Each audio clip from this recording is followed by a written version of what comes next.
और आपने फार्म शुरू कर दिया। लेकिन ये जो बड़ा बढ़िया जो है कि एकदम मॉडर्न डेयरी कहा जाए, ये सेटअप का स्ट्रक्चर आपने कहाँ से? भैंस में तो लगभग 16 केजी दूध तैयार था। ये 16 केजी वहाँ दे रही थी। तो एक साथ जो हम लोग लाए थे 9 भैंस लाए थे। कितने में पड़ी थी? टोटल लॉट कितने का आया था? 9 भैंसें बड़ी थी, 18,60,000 2,05,000 की। 2 लाख। जैसे वहाँ होता है ना, जैसे यूट्यूब के माध्यम से या फिर जो लोग पहले से यहाँ वहाँ मार्केटिंग किए होते हैं उनके माध्यम से। जैसे धोखाधड़ी भी तो हो रहा है। बिल्कुल होता है, बहुत ज़्यादा हो रहा था। ये पहली ब्याज की थी, ये लगभग 20 किलो दूध की थी। ये 20 किलो। 8 है। 8 है। 8 गायों से भैंस मिला के कितना दूध हो जा रहा है? लगभग 80। साथियों नमस्कार, मैं जितेंद्र तिवारी और आप देख रहे हैं अपना चैनल प्रगतिशील पशुपालक। हमारे साथ एक युवा साथी हैं जो कि विगत 6 महीने पहले इस डेयरी फार्म की शुरुआत किए हैं। कैसे शुरुआत किए, एक युवा हैं, और कैसे इस क्षेत्र में आना हुआ, हम लोग इनसे जानेंगे। और कैसे कहाँ से गाय लाए हैं, कहाँ से भैंस लाए हैं, क्या क्या दिक्कतों का सामना करना पड़ा है, और कैसे जो है कि इतने बड़े फार्म को ये मैनेज कर रहे हैं। तो आइए सर से हम जानते हैं, और वीडियो पे बने रहें। वीडियो बड़ा महत्वपूर्ण होने वाला है। अच्छा लगे तो लाइक करें, शेयर करें, और नए व्यूअर्स जो चैनल पे पहली बार आए हैं प्लीज़ चैनल को सब्सक्राइब करिए। नमस्कार सर, स्वागत है आपका हमारे चैनल में। बहुत कैसे हैं आपको? बहुत बढ़िया है। दर्शक लोग, भाई लोग देख रहे हैं, जी जी, उनको मेरा सादर प्रणाम। और उनसे मैं, अगर आपके चैनल को लाइक और सब्सक्राइब नहीं किए हैं तो आपके चैनल को लाइक सब्सक्राइब करके आपको ज़्यादा से ज़्यादा मिल है। एक छोटा सा अपना परिचय बता दीजिए सर। और ये फार्म जो आपने इतना बढ़िया व्यवस्थित ढंग से बनाया है, ये फार्म आपका कहाँ पे है? मेरा नाम, सबसे पहले मेरा नाम धनंजय दिवाकर है। ये मेरा जो फार्म है ये हमारा पड़ता है चुकहा ग्राम सभा के अंतर्गत, जो कि बनारस के डिस्ट्रिक्ट में है। ये बनारस ज़िले का फार्म है, और कहीं ना कहीं बनारस बहुत बड़ा है। और यहाँ चाहे गाय का फार्म हो, भैंस का फार्म हो, एकदम नंबर 1 फार्म है। आइए चलते हैं सर के साथ हम अंदर और विजिट करते हैं। आइए सर, आइए। थोड़ा सा। कितना दिन हो गया सर ये हमें इसको लाए हुए लगभग 6 महीने हो गया। ये फार्म आपने कितना दिन हो गया आपको इसको बनाए हुए, शुरुआत किए हुए? लगभग ये फार्म का सेट तो तैयार हुए लगभग 1 साल हो गया था जी। और मैंने इसको भी पशु लाना लगभग 6 महीने। अच्छा, डेयरी फार्मिंग लोग कहते हैं बड़ा गंदा काम है, गोबर माटी वाला काम है। आप युवा हैं, और एक युवा चाहता है कि हम एक अच्छे लेवल पे जाएं, एक अच्छी जॉब करें, एक अच्छा अर्निंग करें। तो कहाँ से मोटिवेट हुए कि आपने इसी चीज़ को चुन लिया? देखिए, इस डेयरी फार्म में मेरा आने का यही उद्देश्य था, जैसे कि लोगों का दूध का जो प्रोडक्शन हो रहा था, और हम ये चाह रहे थे कि हम दूध को शुद्ध प्रोवाइड करा करके अपने कस्टमर को प्रोवाइड कराएं हम। और ये सबसे महत्वपूर्ण बात यह है कि इस लाइन में क्यों आए हम। इस लाइन में इसलिए आए क्योंकि मेरा करने का जुनून हो गया था। जुनून था, इसलिए इस लाइन में हम लोग आ गए थे। वो जुनून आया कहाँ से मोटिवेट हो गए, कहीं देखे?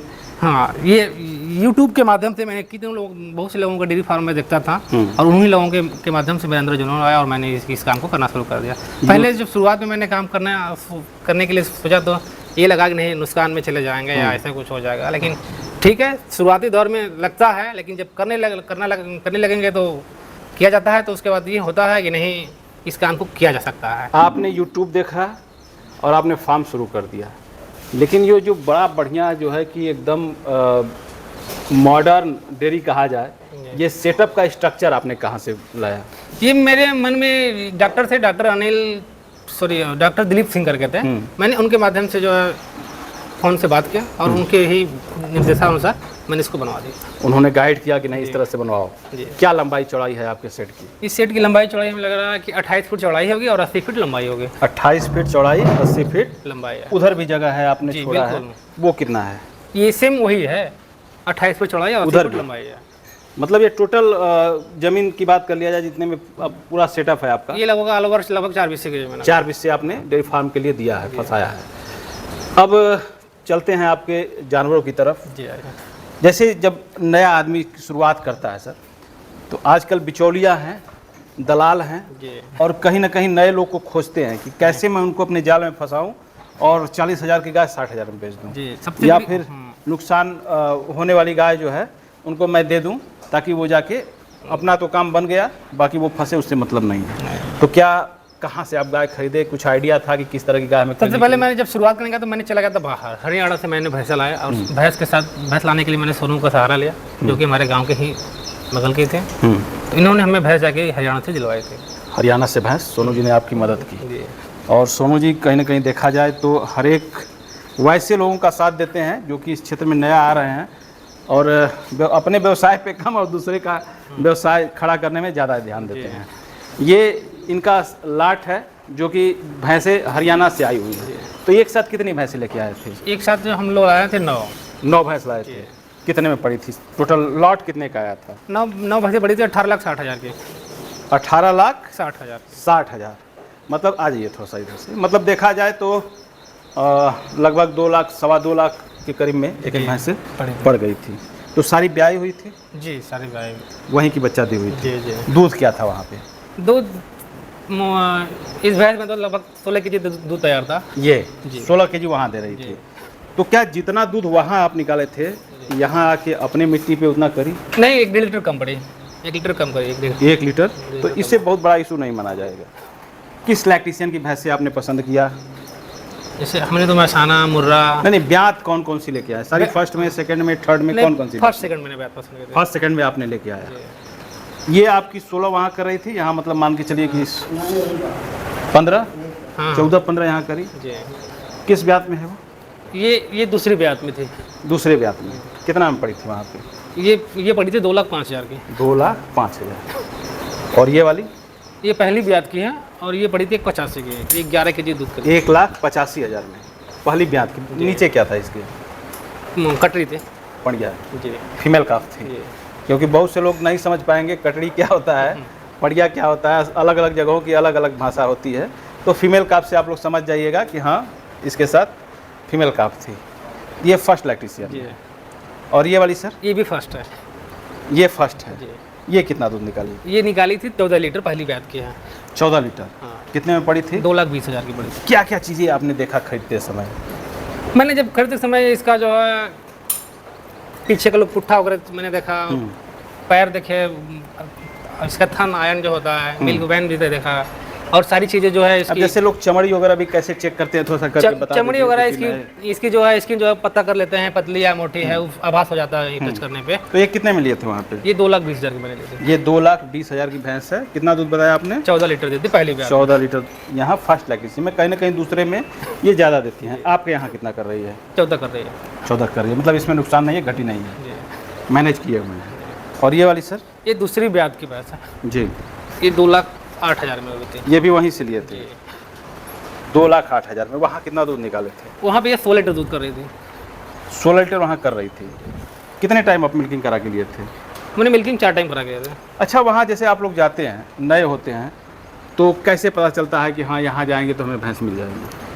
जैसे वहाँ होता है ना, जैसे यूट्यूब के माध्यम से या फिर जो लोग पहले से यहाँ वहाँ मार्केटिंग किए होते हैं उनके माध्यम से। जैसे धोखाधड़ी भी तो हो रहा है। बिल्कुल होता है, बहुत ज़्यादा हो रहा है धोखाधड़ी। तो बताते कुछ है और करते कुछ है। तो इसलिए अब सबसे पहले पहचान होना बहुत ज़रूरी है। जी। अगर पहचान नहीं रहेगी तो आप धोखा खा जाएंगे। तो कहीं ना कहीं आपके साथ सोनू जी थे जी। तो ज़्यादा दिक्कत नहीं हुई? नहीं, दिक्कत नहीं हुई। और ये वाली सर? ये पहली ब्यात की थी। कितना दूध करी है? ये लगभग दूध करी थी। ये भैंसे जो है थोड़ा कम दूध की है। ये कम की है। वहाँ कितना की थी? वहाँ ही तो कर रही थी 11 लीटर। और यहाँ? यहाँ आकर के 9 लीटर भी तो कुछ कम मिली? हाँ, 1,55,000 पड़ी थी। 1,55,000 मतलब 1.5 लाख के करीब में। जैसे आपने बताया 9 भैंस लेके आए थे, अभी आपके फार्म पे 5 भैंस दिखाई दे रही है। 4 भैंसे मैंने सेल आउट कर दिए। क्यों? नहीं, सेल आउट इसलिए कर दिए क्योंकि लोगों को अच्छा लगा, हमें भी लगा कि नहीं थोड़ा सा इसमें तो क्या उसमें कुछ बचत हुआ? नहीं, बचत नहीं, सोनू जी के माध्यम से ही था। और अच्छा, इनके कुछ खास लोग आए और आपके इनके विश्वास पे जो है दे दिया लेके चले गए। तो ऐसे मतलब जैसे आपके जो हरियाणा की भैंसें लोग देखते हैं तो बहुत से लोगों के मन में इच्छा होती है कि हम भी जो है कि उस तरह की भैंसें खरीद लें। तो क्या आपके यहाँ से उपलब्ध हो जाएंगे? जी, हो जाएंगे। इनका नंबर हम डिस्प्ले पे दे देंगे दोस्तों, और जो भी लोग हैं जो लेना चाहते हैं, खरीदना चाहते हैं, तो आप सर से संपर्क करके खरीद सकते हैं। आपने गाय भी रखा है सर, इस गाय के बारे में बताइए। ये गाय कितने दिन की बच्चा दी है? ये बच्चा दिए हुए इसको लगभग 5 महीना हो गया। 5 महीने की बच्चा दी है। लोकल ही लिए थे? जी, लोकल ही ले लिए। कितने में लिए थे इसको? इसको लिए थे 40,000 रुपये। 40,000 में। अभी दूध उस समय कितना दूध कर रही थी? अभी ये उस समय 17 किलो दूध कर रही थी। 17 किलो। अभी फिलहाल में ये 12 किलो पे खड़ी है। 12 भी दे रही है। जी। बच्चा क्या है इसके नीचे?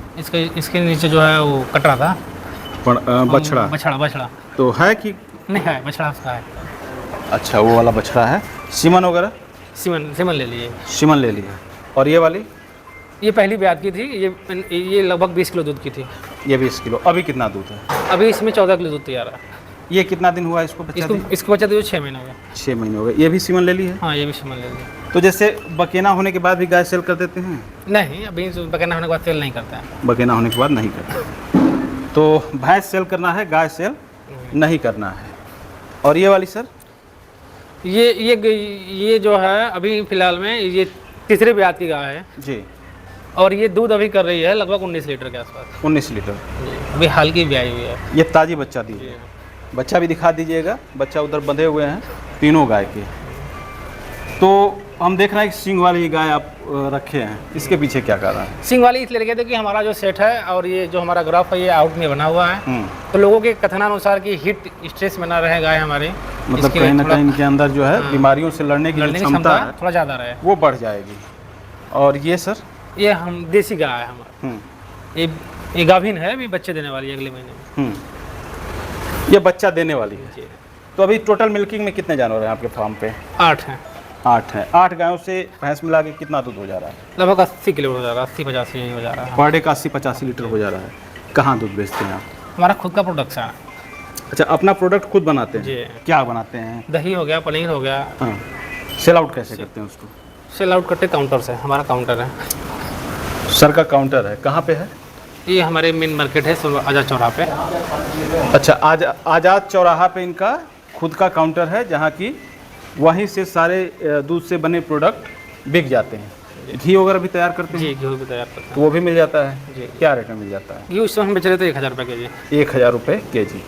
शुद्ध बिनौले वाला होता है या फिर क्रीम वाला? नहीं, क्रीम वाला होता है। क्रीम वाला घी जो है, मतलब शुद्धता की पूर्ण गारंटी जी होती जी है। बिल्कुल। जैसे आप नया आए हैं इस क्षेत्र में, बहुत से लोग आपका वीडियो देखेंगे, आपसे मोटिवेट होंगे, आना चाहेंगे, तो कैसे डेयरी फार्म की शुरुआत करें ताकि वो नुकसान में ना जाए? सर देखिए, डेयरी की शुरुआत करने जो जितने भी नए भाई हमारा आना इस लाइन में आना चाहते हैं, सबसे पहले मेरा यही उनके लिए सलाह होगा कि पहले वो छोटे पैमाने से शुरुआत करें। जैसे जब 1-2 भैंस या गाय रख के पहले उसमें रिसर्च करेंगे, सीखेंगे, जैसे जैसे उनको ये लगेगा कि नहीं हमें इस पे करना चाहिए, तो धीरे धीरे वो बढ़ाते रहे क्रम से। इकट्ठा डाल देने से डेयरी फार्म नुकसान में चला जाता है। तो जैसे हम तो देख रहे हैं कि आपने जो शेड बनवाया है, जो नाद है आपका पूरा फुल है, जी। तो अभी नए जानवर डालने होंगे तो कहाँ बनिएगा? इसके बगल में बनने वाला है। अभी यहाँ बनवाएंगे? जी। तो उधर से बनवाएंगे या फिर इधर से? इन्हें इधर से बनवा देंगे। इधर से बनवा देंगे, उनका ढलान उधर कर देंगे। जी। तो मतलब आगे भी फार्म को लेके जाना है आपको? जी, इसको बड़े पैमाने पर करना है। क्या मतलब कितने जानवरों का? लगभग 200 जानवरों का। 200 जानवर। अभी कितने लोग मिलके जो है इसको देख रहे हैं? अभी हम लोग 3 लोग मिलकर देख रहे हैं इसको। अभी 3 लोग इसको मैनेज कर लेते हैं अच्छे से। मिल्किंग कैसे करते हैं? हैंड मिल्किंग होता है? हैंड मिल्किंग मशीन से? Hand milking. Hand milking. चारे का प्रबंधन?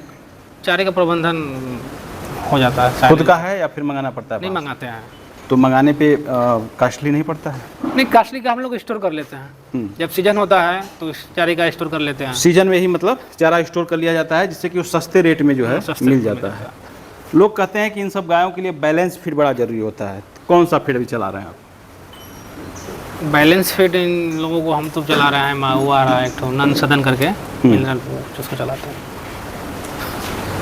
और नए लोगों को क्या कहेंगे जो 10-12 हज़ार 15 हज़ार की नौकरी करने के लिए बाहर जाते हैं, मेहनत करते हैं, वैसे लोगों को क्या सलाह देंगे आप? वैसे लोगों को मैं यही कहना चाह रहा हूँ, अगर इस लाइन में वो काम करना चाहें तो बहुत अच्छा काम है जी। और इस काम से उनके सारे सपने पूरे हो सकते हैं। और जैसे हमने देखा आपके यहाँ बहुत लोग भैंस पे काम कर रहे हैं और भैंस से ही ज़मीन ले लिए, घर बनवा लिए, 4 व्हीलर गाड़ियाँ भी रखे हुए हैं। जी जी। तो क्या ये सब वाकई में ज़मीनी स्तर पे संभव हो पाता है या फिर हवाई बातें? बिल्कुल संभव हो पाता है। हो जाता है। जी। आइए थोड़ा सा उधर भी घूम लेते हैं, जो आपका बाहर का एरिया है, क्योंकि कहीं ना कहीं एक आदर्श डेयरी के रूप में आपका डेयरी फार्म है और व्यवस्थित ढंग से जो है कि आपने इसे अपने भैंसों के लिए मैंने तालाब के लिए साइलेज भी आपने साइलेज भी देते हैं जानवरों जी, को? साइलेज भी देते हैं। गायों को देते हैं या भैंसों को भी? नहीं, गाय भैंस दोनों को। कहाँ से मंगाते हैं सर साइलेज? साइलेज आता है हमारा हरियाणा से, आ जाता है। बाहर से ही मंगाते हैं। और ये जो चीज़ें हैं देख सकते हैं आप लोग, सर का जानवर बाहर निकालने के लिए है। जैसे कहा जाता है कि अगर फर्श के बाद मिट्टी की ज़रूरत होती है उनको बैठने के लिए, जी तो वहाँ खिलाने के बाद ये हाँ, यहाँ यहाँ बैठा निकाल देते हैं। तो यहाँ 24 घंटा किसी न किसी की ड्यूटी रहती होगी, जी जी एक आदमी यहाँ जी, परमानेंट जी, रहता जी, है। क्या शेड्यूल होता है, जैसे कितने बजे आप जग जाते हैं इन लोगों का काम? ये शेड्यूल हमारा जो है सुबह लगभग 4:30 बजे से हम्म, और शाम को सेम टाइम 4:30 बजे से काम शुरू हो जाता है। सुबह 4:30 बजे और शाम को भी 4:30 बजे। बड़ा अच्छा लगा सर, सोलर भी आपने लगा रखा जी, है, जी। ताकि कितना खर्चा आया सोलर में? सोलर में लगभग 1.25 लाख के आसपास आ गया हमारा। हाँ, थोड़ा सा हमारे दर्शकों के मन में एक सवाल और होगा कि जो आपने ये शेड स्ट्रक्चर बनवाया है, जी कितना इन्वेस्ट किया है इस शेड में? इस सेट में लगभग हमारा टोटल अमाउंट लगभग 9 लाख के आसपास। 9 लाख रुपए। जैसे बड़े बड़े फार्मों पे हम लोग जाते हैं, लोग 30 लाख 35 लाख बताते हैं, तो क्या वाकई में 30-35 लाख वो लगा देते हैं कि वो सब बातें सिर्फ हवा ही होती है? नहीं, जैसे जिस हिसाब से जिनका होता है उस हिसाब से वो पैसा इन्वेस्टमेंट करते हैं। हमारा जो शुरुआत कर रहा है, क्या उसे 20 लाख 25 लाख? नहीं, शुरुआत में 20 से 25 लाख रुपए हम तो यही कहेंगे कि उनको नहीं लगाना चाहिए। जी, उनको छोटे पैमाने से धीरे धीरे को अपने स्ट्रक्चर को बढ़ाना चाहिए। धीरे धीरे अपने स्ट्रक्चर को बढ़ाएं, जैसे जैसे जानवर बढ़ रहे हैं उस हिसाब से आप जो है बढ़ाइए। आगे बढ़ाइए। बड़ा अच्छा लगा सर, और कहीं ना कहीं आपका ये वीडियो देख के हमारे जो युवा साथी हैं जरूर प्रेरित होंगे और सीखेंगे। एक लास्ट रिक्वेस्ट रहेगी, अपना एक मोबाइल नंबर इन लोगों को बता दीजिए, ताकि कुछ चीज़ें सीखनी हो या फिर आपसे जुड़ना हो तो वो आपसे संपर्क कर लें। हमारा मोबाइल नंबर है 97 94 98 97 08। एक बार फिर से रिपीट कर दीजिए। हाँ, 97 94 98 97 08। बहुत बहुत धन्यवाद सर, आपने इतना कीमती समय हमारे लिए दिया, और हमारे दर्शकों के लिए बहुत बहुत धन्यवाद आपका।